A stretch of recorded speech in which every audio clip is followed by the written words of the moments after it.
말씀 앞에 앉았습니다. 주님, 이 말씀이 생명이 되어서 참으로 우리가 살아가야 될 삶의 그 방향과 그리고 목적과 가치를 발견하는, 그리고 그 가치에 묶여서 참 살아낼 수 있는 저희들이 될 수 있도록 주님, 저희들을 주의 성령으로 인도하여 주시옵소서.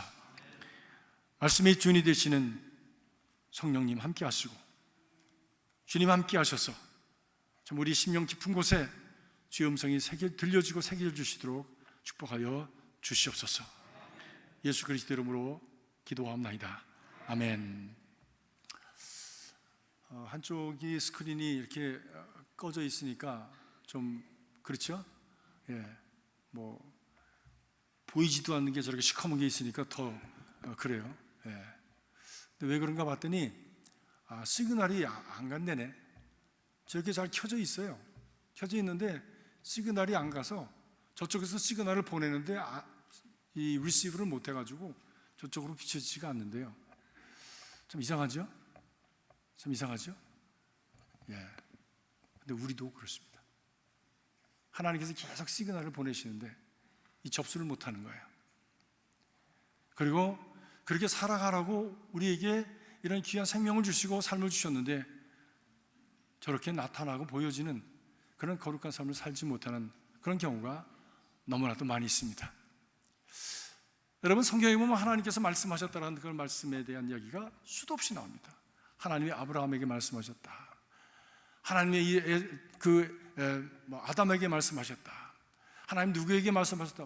하나님이 계속 말씀하시는 하나님, 그 말씀하시는 하나님의 그 역사가 모여진 것이 성경책으로 우리에게 그 말씀으로 주어진 것 아닙니까? 그런데 그 말씀이 그 옛날 사람들에게는 들려지고 그것이 가슴에 이렇게 새겨지는데 오늘 나는 그 말씀이 들려지고 내 가슴에 새겨져서 그 삶을 살아내는 그런 인생을 나는 지금 살고 있는가라고 하는 것이 더 중요한 것이죠. 더 중요한 것이죠. 하나님은 말씀하시기를 원하시는 분이십니다.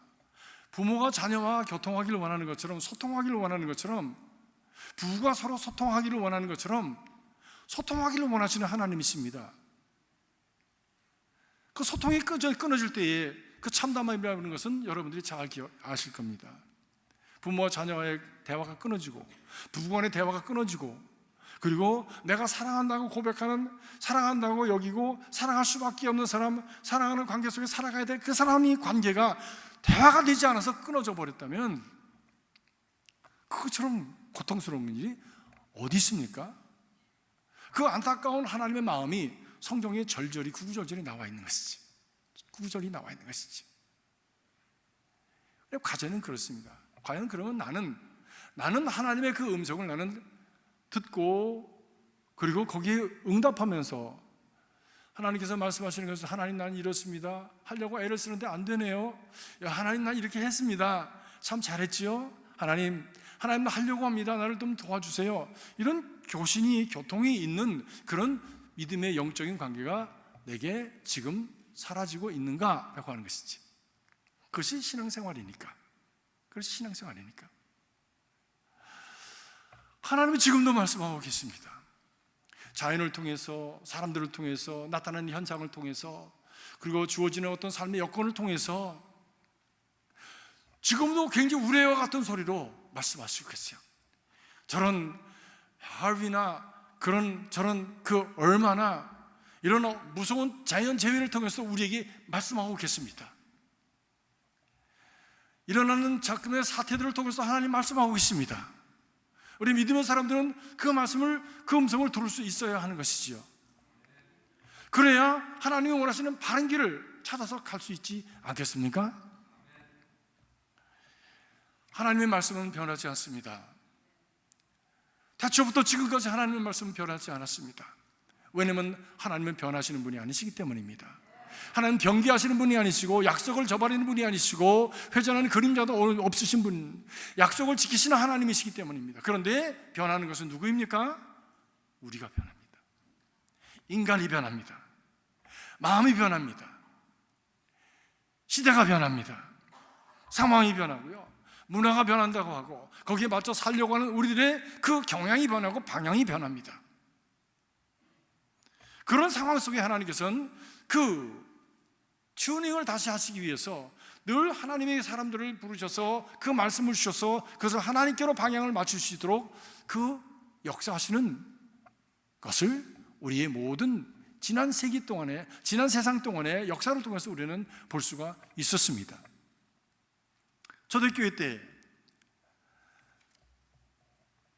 온 세상이 혼돈 속에 빠졌습니다. 유대인들은 저들만이, 여호와만이 자신들의 하나님이라고 여기고, 그리고 그것을 율법으로 지키고, 그리고 그것이 아닌 것은 다 잘라서 어려움을 주고 더 죽음으로 몰아내고 잘라내었습니다. 그런 것에 하나님께서는 율법으로는 구원받을 수 없다, 율법을 다 지키지도 못하고 지켜내려고 하지도 않는 그런 모습을 통해서 하나님과 바른 관계를 회복할 수 없다라고 하나님 여기시고 독생자 예수 그리스도를 보내주셨습니다. 그 예수를 보내주셨는데 유대인들은 그들을 받아들이지 않았습니다. 오히려 그를 십자가에 못 박아 죽였습니다. 세상은 혼돈이 빠졌습니다. 제자들조차도 그리스도가 누구인지를 알지 못했습니다. 그럴 때에 주님께서 제자들에게 물으셨습니다. 너희는 나를 누구라고 하느냐 할 때에 아무도 대답하지 못하는 가운데 베드로가 하늘의 신령한 그 계시를 받아서 주는 그리스도시요 살아계신 하나님의 아들이시니이다 라고 대답을 하였습니다. 그때 주님께서 말씀하시기를 바요나 시몬아 내가 복이 있도다. 이를 알게 하신 이는 내 혈육이 아니라 내가 조상을 잘 만나서가 아니라 가문이 좋아서가 아니라 머리가 좋아서가 아니라 하나님, 하늘에 계신 하나님께서 너에게 계시하셔서 너를 깨닫게 하셨구나. 내가 이 반석 위에 내 교회를 세우리라고 주님께서 약속을 하셨습니다. 이것이 초대교회 교인들에게 이것이 믿음의 고백이 되었습니다. 그렇습니다. 예수는 그리스도이십니다. 우리는 너무나도 이걸 상식적으로 알고 그리고 상투적으로 알고 너무나 일반적인 상식처럼 우리 교회에 나오는 사람에겐 상식적인 지식이 되었는지 모르지만 이것은 생명을 건 고백이었습니다. 어떻게 인간의 몸을 가지고 온 자가 구원자가 될 수 있느냐라고 하는 것이지요. 그래서 그런 고백을 하는 사람들이 얼마나 많이 순교했습니까? 얼마나 많이 목이 잘리고 그리고 감옥에 갇혀서 죽고 심지어는 끓는 가마 속에 들어가고 토박혀서 죽고 그리고 산지사방의 디아스포라로 흩어져 토굴 속에 살아가고 무덤 속에 살아가는 일들이 있었습니까? 그 이유는 모두가 다 주는 곧 예수는 그리스도라고 하는 것을 고백하였기 때문입니다. 이 고백은 그냥 나온 것이 아니에요. 이를 통해서 이들이 죽음으로 이 고백을 사수함으로 말미암아 이 고백이 예수는 그리스도시요 살아계신 하나님의 아들이십니다라고 하는 것이 초대교회의 메시지가 되었고 그 메시지가 중심이 되어서 초대교회 교회가 털을 내리게 되었습니다. 자리를 잡고 교회들이 자라났습니다. 그리고 313년에 드디어 기독교가 로마의 공인된 종교가 되어지고 그 나라에 태어나는 모든 사람은 다 예수의 사람들이 되었으며 교회의 교인들이 되었습니다.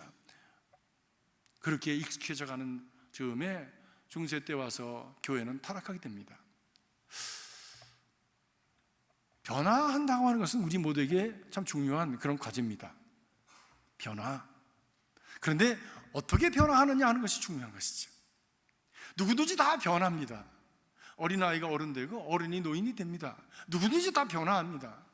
이곳에 살다 저곳에 살 수 있고 저곳에 살다 그곳에 살 수 있습니다. 누구든지 다 상황이 변화합니다. 그런데 그 상황의 변화가 좋은 방향으로 바른 방향으로 변화하느냐 아니면 나쁘고 더 나쁜 방향으로 변화하느냐의 차이지. 사랑하는 성도 여러분, 여러분은 어떻게 변화하고 계십니까? 변화는 이것은 거부할 수 없는 현상이지요. 누가 이 변화하는 것을 바꿀 수 있겠습니까? 멈출 수 있겠습니까? 그런데 과제는 나는 바른 방향으로 좋은 방향으로 변화하고 있는가라고 하는 것이. 우리 육신은 이렇게 나이가 들고 어른이 되고 그리고 또 참 연로하여서 후퇴할 수밖에 없습니다. 이것도 변화입니다.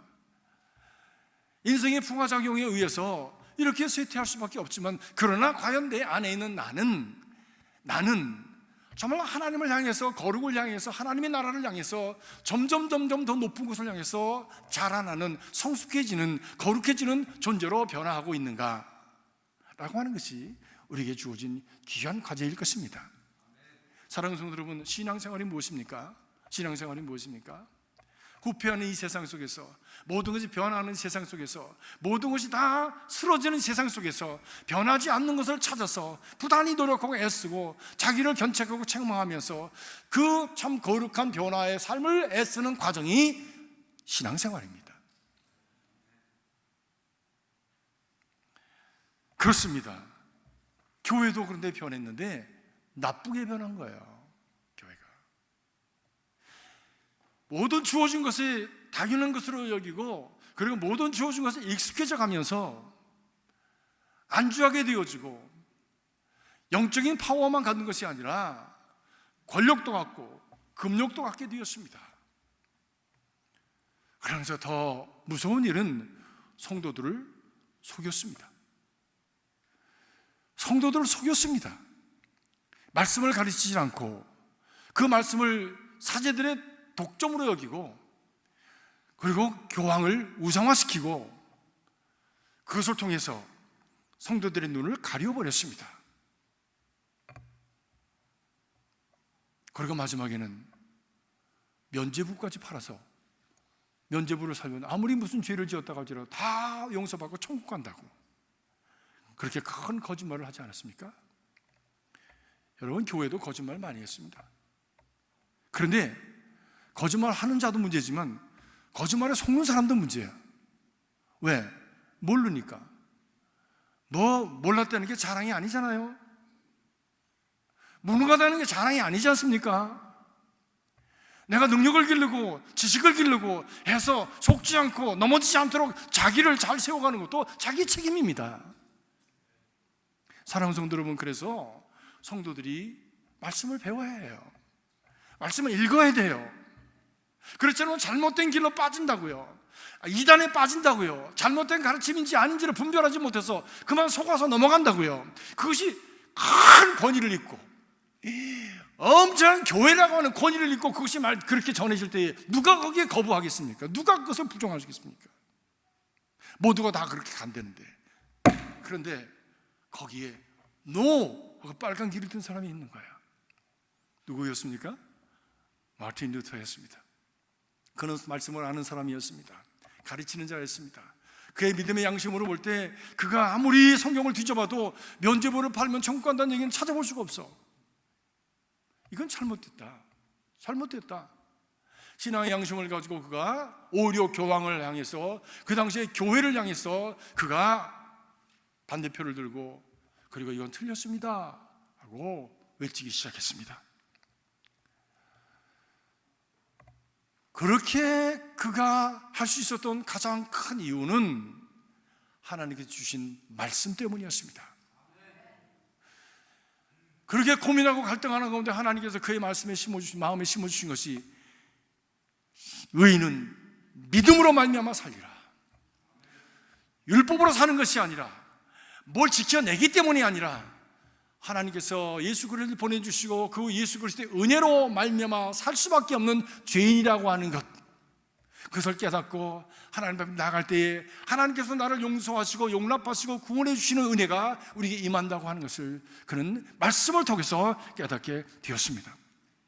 그것이 교회를 쇄신시키고 그리고 교회를 개혁하는 그런 원동력이 뿌리가 되었던 것이죠. 성령은 오늘도 우리에게 역사하십니다. 말씀을 통해서 믿는 자들에게 계속해서 도전하십니다. 그 말씀을 받은 자는 그 말씀에 열정이 생겨서 뜨거워지고 열심히 생겨지고, 그리고 하나님이 주신 그 믿음의 그 목적을 향해서 자신을 던지고 투자하는 헌신하는 역사가 일어나게 되어지는 것이죠. 여러분의 헌신이 바로 이런 말씀에 근거한 그런 헌신이 될 수 있길 바랍니다. 어떤 사람은 말씀의 헌신이 한 게 아니라 자기 성격에 헌신한, 성격에 근거한 사람도 있어요. 성격적으로 그렇게 하지 않으면 안 되는 사람이 있어. 그래서 자기가 못 견뎌. 그래가지고 막 뛰다가 아무도 반응을 해주지 않으면 그만, 나는 이런데 왜 당신들은 아니야? 그리고 소리를 치는 거지. 그래서 오히려 시험거리가 되는 거지. 아닙니다. 봉사와 헌신의 뿌리는 하나님의 말씀이고 믿음입니다. 자기 성격이 아니라는 말씀이에요. 우리 교회가 진정으로 어린아이를 돌보든지 부엌에서 사역을 하든지 청소를 하든지 아니면 뭐 다른 어떤 사역을 하든지 모든 것이 나를 구원해 주시는 예수 그리스도의 은혜를 감사해서, 그리고 그 구원의 역사에 나도 동참하는 뜨거운 마음을 가지고, 헌신하는 마음을 가지고 함께하는 그런 봉사 헌신이 될 수 있기를 주님의 이름으로 축복합니다. 이 말씀이 바로 우리에게 임할 때에 이 말씀이 우리에게 날성검이 되어서 우리의 삶을 가다듬고 우리 삶을 보다듬고 우리의 삶을 반듯하게 세워가는 하나님의 능력이 된다고 하는 것입니다. 특별히 오늘 말씀에 나오는 이 성령의 검인 하나님의 말씀, 특별히 왜 하나님의 말씀이라고 하지 않고 성령의 검이라고 했을까? 이것은 공격용이기 때문입니다. 지금까지 우리가 읽은 말씀, 구원의 투구와 그리고 참 가슴의 호심경과 그리고 진리의 허리띠를 띄어라, 그리고 무슨 뭐 이런저런 얘기 다 있는데 이것은 다 방어용이지 않습니까? 적이 공격을 했을 때 최소한의 그 상처를 받도록, 그리고 받지 않도록 방어하는 것인데, 이 검은 공격적입니다. 그런데 그것이 예수 그리스도께서도 마귀에게 공격을 받을 때 이 말씀으로 다시 공격해서 역공을 해서 마귀를 물리치신 것을 우리가 보았습니다. 돌들로 떡을 만들어 먹으라 할 때 사람이 떡으로만 살 것이 아니라 하나님의 입에서 나오는 모든 말씀으로 인해 살 것이니라 하고 말씀으로 공격할 때에 그가 사단이 물러갔다고 성경은 우리에게 말씀하고 있습니다. 예수께서 시험당할 때마다 거기에 맞는 말씀을 가지시고 그리고 공격하여서 이기셨던 것이지요.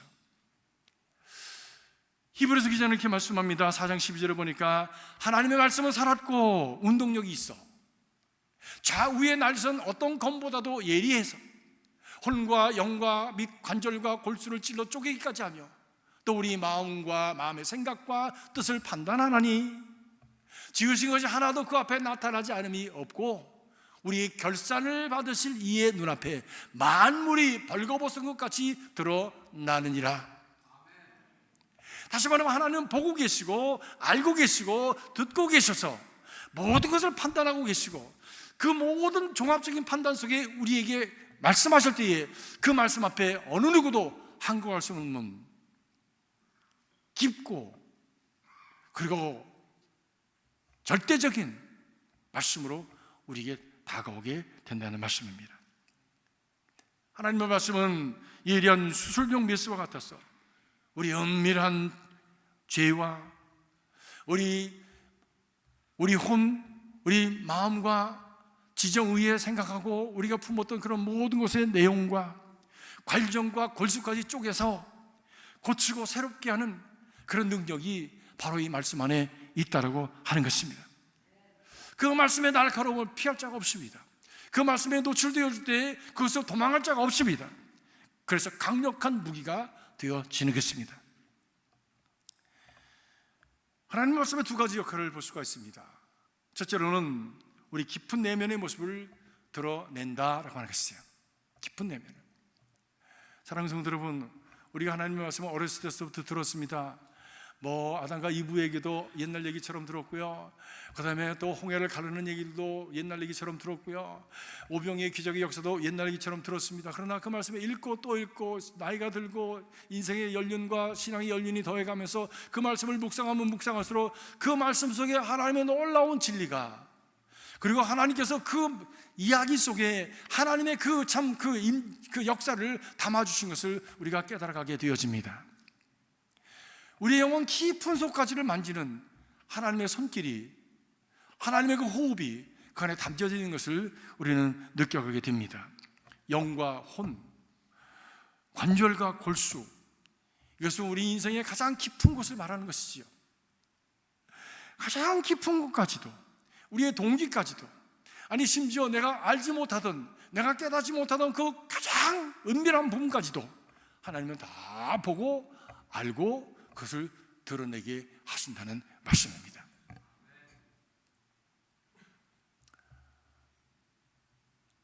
중학교 3학년 때 처음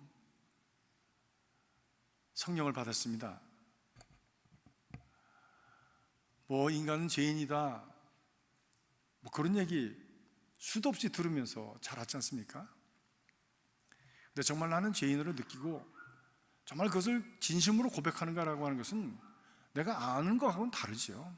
그 별개의 문제입니다. 별개의 문제입니다. 성령께서 오시니까 말씀이 불같이 들어오더라고요. 그 목사님들이 하시는 말씀이 불같이 들어와가지고 어떻게 나를 그렇게 잘하는지, 누가 저 목사님한테 나를 일러 바친 것 같아? 그래가지고 그 말씀이 나를 향해서만 하시는 것 같아요. 그 말씀이 나에게서 쾅쾅 부딪히는데, 오 마이 갓, 무릎을 꿇고 두려움 속에서 하나님 앞에 죄를 고백하지 않으면 안 되는 그런 내적인 충동이 막 밑에서부터 솟아올라 왔습니다. 중학교 3학년짜리가 무슨 죄를 이렇게 많이 졌겠어요? 그런데 내가 그동안에 생각했던 나쁜 것들, 부모님들 몰래 나쁜 짓 한 것들, 이런 것들이 다 생각이 나는 거예요. 다 생각이 나는 거예요. 밝은 빛 앞에 작은 먼지들이 막 다 보이는 것처럼 다 드러나는 거예요. 그래서 하나님 앞에 무릎을 꿇고 얼마나 눈물을 흘리면서 통곡하면서 기도했는지 모릅니다. 그렇게 내면에 있는 것들을 다 쏟아내고 나니까 얼마 후에 얼마나 마음이 가벼운지, 얼마나 그 후로 기쁨이 마음속에 솟아오르고 그냥 평안이 솟아오르고 모든 것이 다 가능할 것 같은 희망이 막 솟아오르는데, 구원이라는 것은 이런 거구나라고 하는 것을 경험으로 깨닫게 되었습니다. 사랑하는 성도 여러분, 우리는 우리가 하고도 알지 못하는 것들이 너무 많아. 내가 의롭다고 생각하고 내가 잘했다고 생각해서 했지만 그것이 하나님 앞에는 어그러진 것들이 너무나 많은 것을 우리는 너무 몰라. 그래서 부모님의 마음을 아프게 한 자식처럼 하나님의 마음을 아프게 하는 신앙인들이 너무 많은 거예요. 하나님께서 성령으로 바요나 시몬아 내가 복이 있도다 이를 안게 하시는 이는 내 혈육이 아니라 하늘에 계시는 아버지가 알게 하셨다고 하는 말씀, 그 말씀대로 하나님께서 깨우쳐주시는 그 말씀이 우리 가운데 임하기를 주의 이름으로 축복합니다. 드러내주시는 은혜, 이것은 축복입니다. 여러분, 병원에 가면 다 드러내야죠. 아무리 대단하게 이쁘게 차린 요조 숙녀도 병원에 가면 그 치부를 다 드러내야 되는 거야. 병원에 왜 갔어요? 내가 아프다고 인정하니까, 이상하다고 인정하니까 병원에 간 거고, 병원에 가서는 의사한테 다 드러내야 되는 거예요. 그래야 치유가 되는 거지. 그래야 치료받는 그런 어떤 과정이 이제 시작이 되는 것이죠. 우리가 진정으로 구원의 역사를 경험하려면 내가 죄인입니다라고는 먼저 인정해야 합니다. 나는 하나님 앞에서 참으로 이렇게 악하게 모질게 사는 인생입니다. 풀려지지 않는 존재입니다. 나는 잘 산다고 하는데 왜 이렇게 안 됩니까? 풀리지 않습니까? 왜 이렇게 벌레 먹어 떨어지고 바람 불어 떨어지고 왜 이렇게 있기 전에 떨어지는 것들이 많습니까? 하나님, what's wrong with me? 뭔가 심상치 않은 것을 깨닫고 뭔가 잘못했군요. 하나님, 내 힘으로는 안 됩니다. 아무리 애를 쓰고 수고해도 내가 이 상황을 이겨낼 수가 없습니다 라고는 고백과 함께 나를 주님, 나를 도와주시옵소서 라고 하는 이 하나님 앞에 자신을 드리면서 나를 치유해달라고, 치료해달라고 하는 자기의 드림이 있어져야 하는 것이지요. Whatever you do, 하나님께서 나를 향해서 무엇을 하시든지 간에 하나님, 내가 그것을 수용하겠습니다 라고 하는 그런 믿음의 헌신을 드릴 때에 하나님께서 우리를 토기장이와 같이 새롭게 빚으시기 시작하는 것입니다. 그렇습니다. 근데 때로 그것이 아파요. 그것이 아파요. 그래도 수술해야 암덩어리를 떼어낼 수 있는 것처럼 아픈 과정을 거치지 않으면 우리가 온전히 회복될 수가 없습니다. 온전히 회복될 수가 없어요. 그것을 감당해내는 믿음을, 감당해낼 수 있는 믿음을 하나님께서 저와 여러분 안에 주시기를 주님의 이름으로 축복합니다. 그런 이야기가 성경에 가득했죠. 특별히 우리가 잘 아는 다윗과 같은 사람, 정말 전쟁터를 뛰어다닐 때는 그런 위기가 없었습니다. 전쟁터를 뛰어다닐 때 오히려 그가 믿음이 자랐습니다. 위기 속에서 하나님 나를 구원해 주십시오, 하나님밖에 없으며 당신은 산성이십니다, 반석이십니다, 나의 방패십니다 라고 고백하면서 그 적들을 넘어다니면서 참 화살을 쏘고 칼을 휘두르면서 적들과 전쟁에서 그가 하나님께서 함께 하셔서 내가 이겼습니다 라고 고백할 수 있었습니다. 이런 직접적인 그런 환난과 역경 속에서는 오히려 믿음이 자라더라고. 근데 문제는 평안할 때가 문제야. 평안할 때가. 다윗이 이제 왕이 되고 왕으로 옹립을 하고, 그리고 이제 주변의 모든 적들을 다 평정을 하고, 그리고 다 안정이 되었습니다. 그리고 변방에 있는 그런 전쟁터에는 부하들 다 내보냈습니다. 이제 자기는 안 나가도 돼. 궁에서 혼자 거닐면서 2층에서 이렇게 한가하게 거닐고 있는데 어디서 소리가 들렸어요. 밑에 층에서 이렇게 보니까 어머나, 기가 막힌 사건이 벌어지고 있는 거야. 아무도 보지 못하는 나 혼자 보는 거예요. 지금 한 여인이 벌거벗은 모습으로 목욕하는 모습을 봤습니다. 이때가 문제예요. 혼자 있을 때가 문제라니까. 혼자 있을 때가 문제라니까. 믿음의 사람들이 혼자 있을 때가 문제라니까요. 컴퓨터 통해서 또 이거 뭐죠? 이거 핸드폰 통해서 득달같이 들어오는 것도 있잖아. 나도 들어오는 게 있어. 나도 들어오는. 전에 제 전화번호를 썼던 분이 여자분이 엔지라고 하는 여자분이에요. 근데 이분이 좀 이상한 분이었나 봐. 그분을 자꾸 불러대. 자꾸 불러대는 게 그 번호로 들어오는 거예요. 엔지 뭐라고 와요. 그러니 교인들한테 이 전화번호 다 알려드렸는데 이걸 또 바꾼다는 게 우습잖아요. 그래서 그냥 제가 그걸 안고 지금 살아갑니다. 이 사무실에 제 전화번호 있는데 또 왔을지도 몰라. 나는 엔지가 아닌데. 그래서 엔지를 불러. 제가 그때마다 시험을 이깁니다. 에이, 딜리트 지워버립니다. 우리 집사람 몰라요. 다윗이 혼자 있을 때 본 거예요. 마음에 충동이 생겼습니다. 유혹이 생겼습니다. 그리고 그 여인을 불렀습니다. 알고 보니까 자기의 사랑하는 부하, 가장 충성스러운 부하 중에 하나인 우리아의 부인이었습니다. 그리고 그 여인을 취했습니다. 잠깐의 쾌락은 좋았는데 그 다음에 찾아오는 죄책감은 어떡하나. 그 죄책감을 가지고 이것을 어떻게 해야 될지 몰라서 그가 고민을 하다가 덮어버리기로 그 작정을 했지요. 그래서 자기의 부하 우리아를 최전선으로 내보냅니다. 그리고 그곳에서 일하고 있는 자기 부하에게 이 우리아를 제일 격전지를 보내라. 그곳에서 싸움을 하다가 우리아는 장렬한 전사를 했습니다. 너무나도 자연스럽잖아. 군인이 전장에 나가서 싸우다가 장렬하게 죽어서 다가와가지고 왔을 때 훈장 하나 달아주면 그것처럼 멋지게 마무리될 수 있는 길이 어디 있겠어요? 다 덮었다고 생각했습니다. 그런데 보시고 들으시고 아시는 하나님께서 나단 선지자를 보내셨습니다. 보내셨어요. 찾아와서 말씀합니다. 내 주인의 집을 내게 주었다. 내 주인의 아내들도 내 품에 두었다. 이스라엘과 유다 족속 모두를 내게 맡겼다. 만일 그것이 부족하였었다면 내가 내게 이것도 저것도 더 주었을 것이다.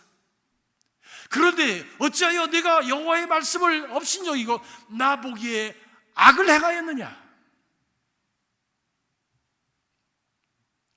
내가 칼로 햇사람 우리아를 죽이고 암몬 자손의 칼로 죽이고 그 아내를 빼앗아 내 아내로 삼았도다.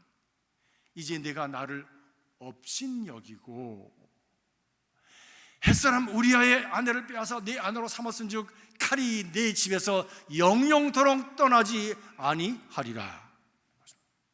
무서운 말씀이, 무서운 심판의 말씀이 떨어졌습니다. 사랑하는 성도 여러분, 죄는 절대로 저절로 사라지지 않습니다. 죄는 씨앗이 떨어지면 반드시 어디선가 싹이 납니다. 여기서 닫은 것 같지만 땅 밑으로 가서 뿌리를 내려가 저기서 난다고요. 절대로 없어지지 않는다고.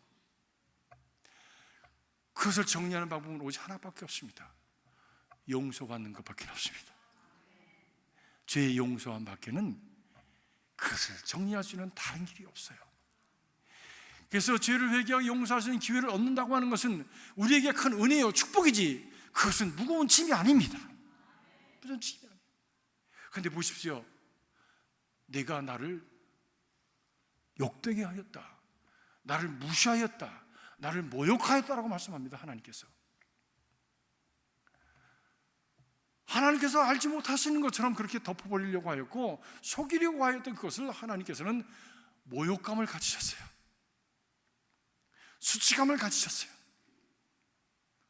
네가 나를 속이려고 하느냐? 내가 나를 무시하느냐? 하나님께서 그런 마음을 가지신다는 거예요.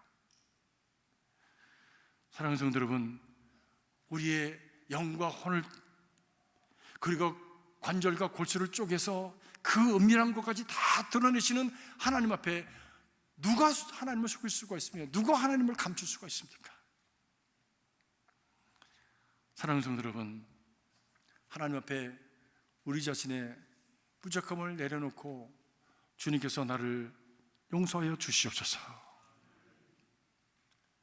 신실한 기도, 신실한 염원을 드릴 수 있는 저와 여러분이 될 수 있기를 간절히 바랍니다.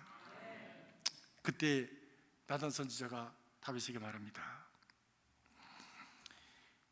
다윗이 내가 여호와께 죄를 범하였습니다 하매 나단이 다윗에게 말하되 여호와께서도 당신의 죄를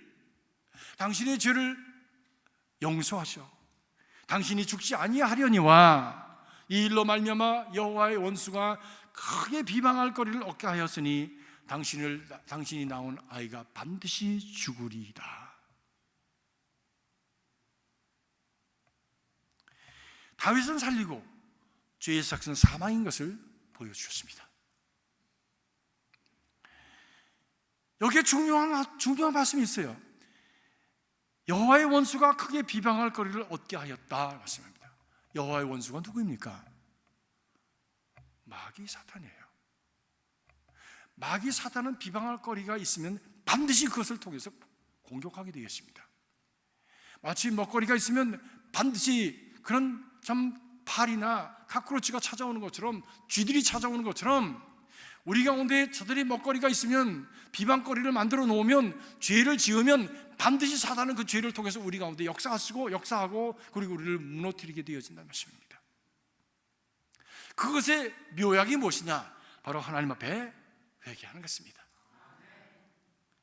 이것은, 회개는 우리에게 무거운 짐을 더 지우려고 하는 것이 아니라 그것으로 끝내버리려고 하시는 하나님의 은혜예요.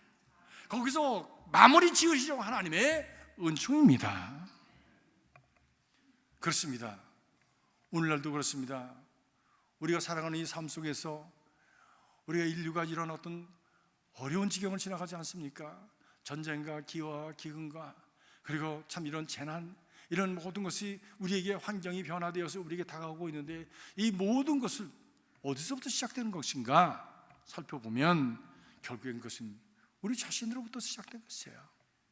욕심 부리고 시기 질투하고 그리고 더 많은 것을 구하고 더 많은 것을 요구하면서 그것을 받아서 정치가들이 그래 당신들 말대로 네가 나를 지도자로 세우시오, 표 찍어주시오 해서 남의 나라 가서 가져다가 여기다가 줘서 많이 풀어주고, 그래서 가난한 사람은 더 가난해지고 부자는 더 부자가 되어지는 이런 참 양극화 현상이 일어나면서 더 세상은 더 각박해지는 역사가 일어나고 있습니다.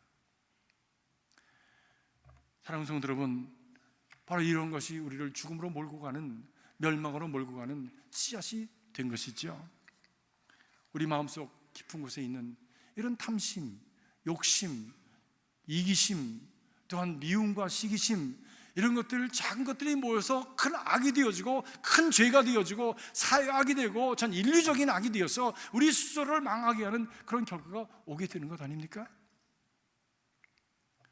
하나님 앞에서 우리는 우리 자신을 잘 말씀을 통해서 돌아보면서 우리 자신을 돌이키는 그런 신실하고 충성스러운 믿음의 사람들이 될 수 있기를 간절히 바랍니다. 무엇보다도 이 말씀의 역사는 생기를 부어서 다시 살리는 역사를 일으킵니다. 에스겔 37장에 보면 에스겔에게 하나님께서 말씀하십니다. 이 뼈들이 살겠느냐? 골짜기에 흩어져 있던 그 하얀 뼈들 너무나 오래되어서 더 이상 이제는 생기라고는 조금 더 찾아볼 수 없는 그것을 바라보시고서는 에스겔아, 이 뼈들이 살겠느냐 물으신 것이죠. I don't know. 당신이 아시지 않습니까? 그러나 속으로는 이것들이 어떻게 살 수 있겠습니까? 라고 하는 것이지. 그때 하나님께서 말씀하십니다. 이 뼈들을 명하여 말씀을 대언하라. 말씀을 대언했습니다. 그랬더니 이곳저곳에 있던 뼈들이, 흩어져 있던 뼈들이 덜그럭 하면서 제자리를 찾고, 그리고 모양을 갖췄습니다. 모양을 갖춘 곳에 식령이 입히고, 그리고 힘줄이 돋고, 그리고 살이 돋고, 그리고 참 가죽이 덮이면서 사람 모양을 갖췄지만 거기에 무엇이 없었습니까? 생기가 없었습니다. 생기 없는 사람은 사람입니까? 시체입니까? 시체지. 신앙도 마찬가지입니다. 하나님의 성령, 이 생기를 명하라, 하나님의 호흡을 명하라, 하나님의 생명력이신 성령을 명하라. 하나님의 영이 그 안에 없는 사람은, 신앙은 살았으나 죽은 것 같은 모양만 있는 거예요. 그냥 시체와 같은 거예요. 아무 영향력도 못 미치고 그냥 있는 거예요. 저희 아버님 오랫동안 중풍을 앓으셨습니다. 왼쪽을 중풍을 앓으셨는데 오른쪽은 그래도 쓰셨는데 왼쪽은 도무지 움직이지 않는 거예요. 그냥 팔이 그냥 달려있는 거예요. 이렇게 달려있는 거예요. 발도 그냥 달려있는 거예요. 이렇게 달려있는 거예요. 그러니까 본인도 느끼시기에 너무 거추장스러운 거예요. 이게 너무 거추장스러운 거야. 거추장스러우십니까? 생기 없이 기운 없이 그냥 매달려만 있는 게 너무 거추장스러운 거야.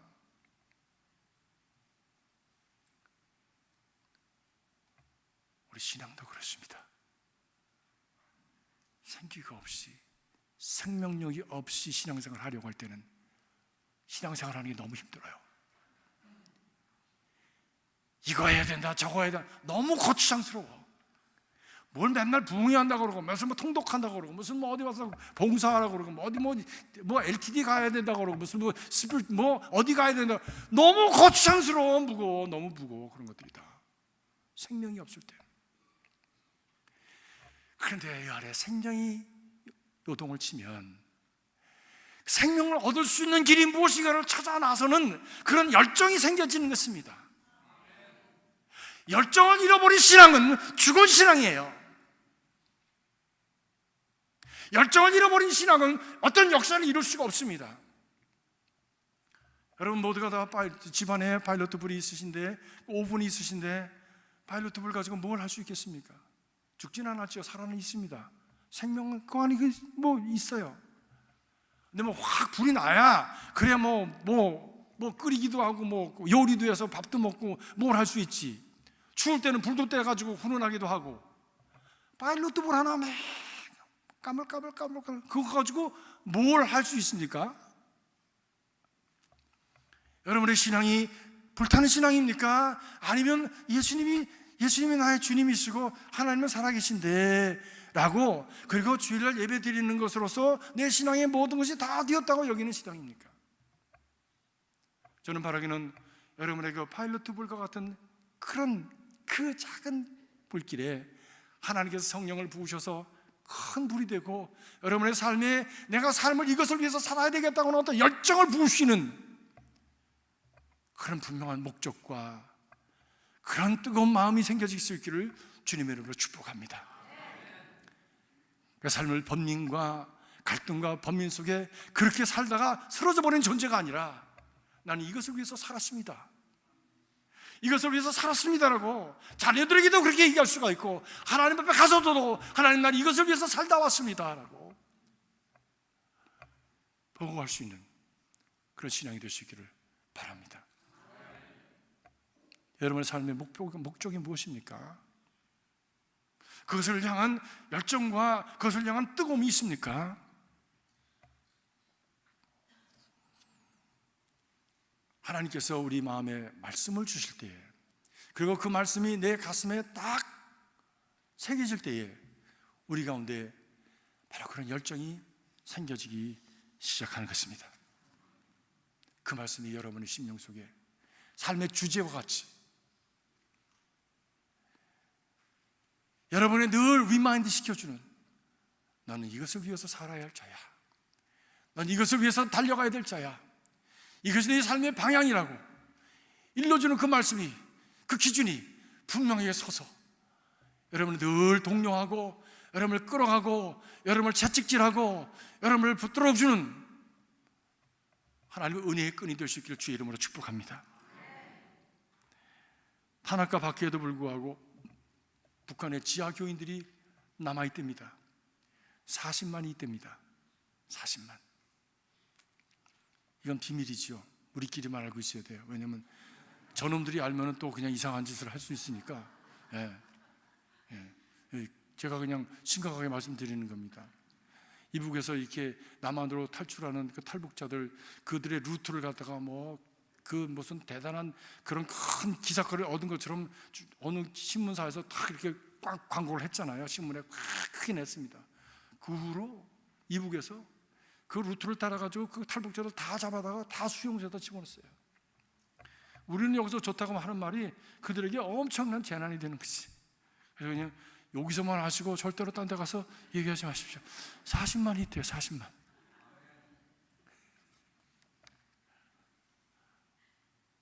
근데 이들이 부모 때부터 이어받은 신앙이 있는 사람들이 있고, 또 어떤 사람은 중국에 갔다가 중국에서 선교단체를 만나서 선교사님들을 만나서 믿음을 얻은 사람들도 있고요. 어떤 사람은 한국에서, 남한에서 기독교 방송하지 않습니까? 그거를 몰래 들으면서 그걸 밤에 적어가지고 달달달달 외다시피 그렇게 해서 그것을 가지고 신앙생활 하면서 믿음이 자란 기독교인들이 40만이래지. 북한이 총과 칼을 가지고 필사적으로 우리 북한 주민의 눈을 막으려고, 귀를 막으려고 애를 썼지만 저들의 마음을 막고 영혼을 막는 데는 실패한 것이죠. 그들이 그런 핍박과 압박 속에서도 믿음을 가졌으니 저들이 이제 통일이 되면 엄청난 역할을 할 선교사들이 될 사람들입니다. 하나님께서 그런 모판을 남겨주신 거예요. 남은 자들이지요. 그런데 이 탈북한 어느 지하교인이 고백입니다. 우리 집에 요원들이 들이닥칠 것이라고는 소식을 듣고 성경을 뒤뜰 김치통에 묻었습니다. 폭우가 내린 며칠 뒤에 꺼내보니 성경이 퉁퉁 불어있더라고요. 망가진 창세기 부분은 태워서 재를 물에 부어 가족들과 함께 나누어 마셨습니다. 우리는 그렇게 하나님을 믿어왔습니다. 저는 이 글을 읽고 가슴이 메었어요. 저것이 이북의 교인들이 손으로 쓴 성경입니다. 성경이 없으니까, 이북에서 주는 성경은 가짜 성경이니까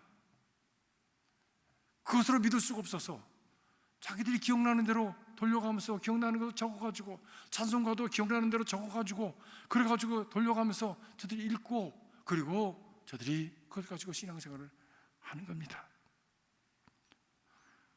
신앙을 받기는 소망이 남지 않은 그들에게 손으로 써서 성경을 가슴에 지니고 말씀이 아니면 하루도 살 수 없는 믿음의 고백을 가지고 오늘도 신앙생활을 해나가는 사람들이 저 북쪽 땅에 있습니다. 사랑하는 성도 여러분, 우리는 성경이 너무 많잖아요.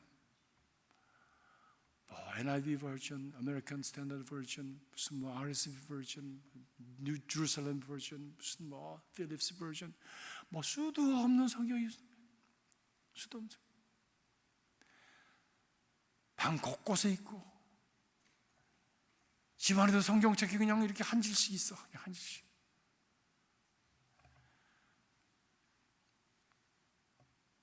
제가 처음에 일했던 교회는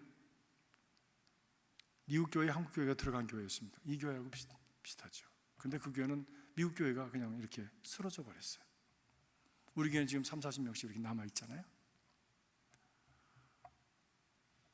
교회에 있으면서 제가 교회를 이렇게 쭉 돌아보면서 교회 방도 많고 미국 사람이 지어놓은 멋진 그 베벌리 힐 쪽에 있었던 게 좋은 교회입니다. 로버슨 교회. 뭐 다락이며 이런 데 뭐가 너무 많은 거예요. 근데 그게 뭔지를 모르는 거예요. 보니까 교인들 교속부도 막 이만큼 있고요. 무슨 뭐 성경적 찬송가도 막 이만큼씩 있어. 그냥 이만큼씩 있어. 먼지가 캐캐 물어가지고 어린아이들 60년대 70년대 애들을 가르쳤던 그런 크리스천 에듀케이션 교재들, 기독교 교육 교재들도 막 구석구석에 뭐 다락방에 이렇게 있어. 아무도 없는데요. 아무도 없는데 읽을 사람이 아무도 없는 거예요. 제가 그 앞에서 생각했어요. 도대체 성경은 이렇게 많은데 왜 이들은 다 없어졌을까? 왜 이들은 다 사라졌을까? 이들은 다 이 교회를 지어놓고 다 어디 갔을까? 생각했어요. 모양은 있었지만 내용이 없는 거예요. 성도는 있었지만, 교인들은 있었지만 진정한 성도가 없었던 것이고, 성경책은 있었지만 하나님의 말씀이 없었고, 겉모양은 갖췄지만 하나님의 생기가 없어 죽은 교회가 되어진 것이죠. 우리는 다를까요? 우리는 다를까요? 성경책을 들고 다니는 것이 아니라 하나님의 말씀을, 하나님의 음성을 가슴에 담고 살아가는 저와 여러분이 되어야 될 줄로 믿습니다.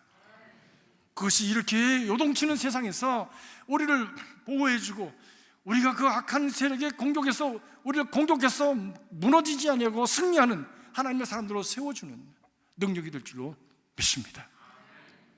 경건의 모습을 가진 자들이 아니라 그 안에 내용을 갖는 경건의 능력을 갖는 하나님의 사람들. 그래서 자자손손이 자랑스러운 하나님의 백성들로 살아가는 그 능력이 하나님의 그 말씀 안에 있다고 하는 것을 우리가 기억해야 할 것입니다. 오는 주간 수요일부터 이 말씀의 잔치가 열립니다. 우리 장로님이 기도하신 대로 네 분의 목사님이 오셔서 주일날까지 말씀을 전해주십니다. 오셔서 말씀을 들으십시오. 말씀을 받으십시오. 그리고 믿으십시오. 그리고 그 말씀을 따라 사십시오. 저와 여러분에게 큰 축복이 될 줄로 믿습니다. 우리 교회에 큰 축복이 될 줄로 믿습니다. 기도하겠습니다. 살아계신 아버지 하나님, 주님의 말씀은 성령의 검인데 성령으로 말미암아 구원받은 주의 자녀들이 성령의 검을 들어야 될 줄로 믿습니다. 이 말씀으로 무장하게 하시고 말씀으로 하나님의 생명으로 충만해지는 하나님의 사람들 되어서 힘들고 어렵고 혼탁스러운 이 세상에서 하나님의 나라를 꿈꾸며 하나님의 나라를 세워가는 능력 있는 사람들, 영향력 있는 믿음들, 참으로 승리하는 주의 자녀들 되게 하여 주시옵소서. 예수 그리스도 이름으로 간절히 기도하옵나이다. 아멘.